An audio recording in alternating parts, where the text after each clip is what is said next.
काल रात्री आमच्या बीड जिल्ह्यामध्ये धारूर तालुक्यात माजलगाव ते धारूर या प्रवासाच्या दरम्यान प्रसिद्ध वकील आणि ओबीसी समाजाचे नेते व आरक्षणाचे अभ्यासक ॲडव्होकेट मंगेश ससाने यांच्या वाहनावर मध्यरात्री हल्ला घडून आणला।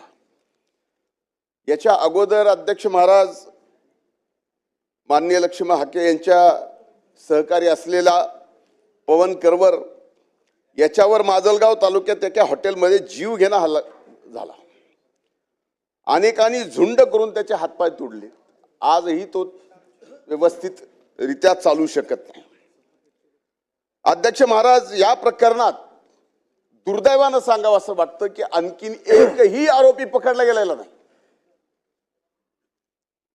अध्यक्ष महाराज, त्यानंतर पुन्हा ॲडव्होकेट मंगेशांवरती हा हल्ला, त्याच्यानंतर लक्ष्मण हाके यांच्यावरती 2-3दा हल्ले, यापुढे जाऊन वाघमारे यांच्यावरती हल्ला। म्हणजे कुणीही एखादं सामाजिक आंदोलन करणारा नेता किंवा कार्यकर्ता या महाराष्ट्रामध्ये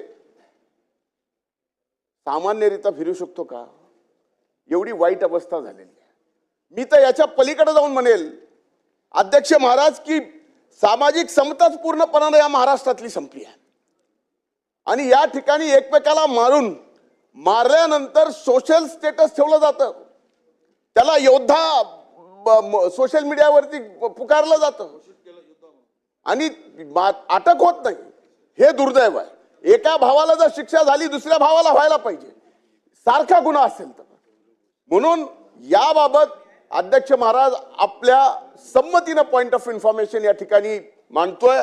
आदरणीय मुख्यमंत्री साहेब इथे आहेत, मी विनंती करतो की आपण यामध्ये